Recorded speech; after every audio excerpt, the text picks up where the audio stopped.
ನೋಡಿ, 736ಕ್ಕೂ ಹೆಚ್ಚು ಬಾಣಂತಿಯರು ಕರ್ನಾಟಕದಲ್ಲಿ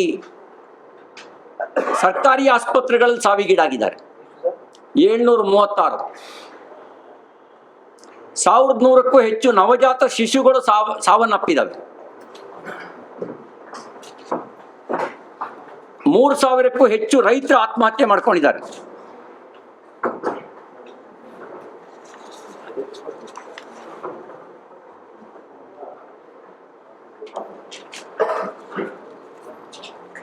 ಸರ್ಕಾರಿ ನೌಕರರು, ಸಬ್ ಇನ್ಸ್ಪೆಕ್ಟ್ರು, ಸೂಪರ್ಡೆಂಟು, ಇವರು ಡೆತ್ ನೋಟ್ ಬರೆದಿಟ್ಟು ಆತ್ಮಹತ್ಯೆ ಮಾಡ್ಕೊಂಡ್ರು.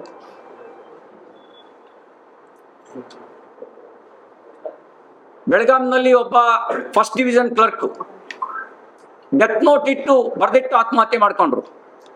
ಡೆತ್ ನೋಟ್ ಬರೆದಿದ್ದು ವಿರೋಧ ಪಕ್ಷ ನಾಯಕರ ಹೆಸರನ್ನಲ್ಲ,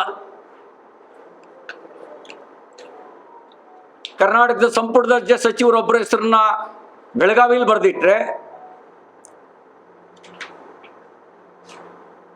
ಇನ್ನೊಂದು ಕಡೆ ಯಾದಗಿರಿಯಲ್ಲಿ ಹಾಲಿ ಆಡಳಿತ ಪಕ್ಷದ ಶಾಸಕರ ಹೆಸರು ಬರೆದಿಟ್ಟು ಒಬ್ಬ ಸಬ್ ಇನ್ಸ್ಪೆಕ್ಟರ್ ಆತ್ಮಹತ್ಯೆ ಮಾಡ್ಕೊಂಡ.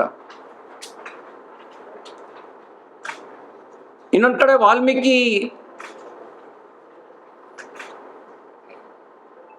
ಬೋರ್ಡ್ನಲ್ಲಿ ನಡೆದಂತ ಹಗರಣಕ್ಕೆ ಸಂಬಂಧಪಟ್ಟಂತೆ, ಅಭಿವೃದ್ಧಿ ನಿಗಮದಲ್ಲಿ ನಡೆದಂತ ಹಗರಣಕ್ಕೆ ಸಂಬಂಧಪಟ್ಟಂತೆ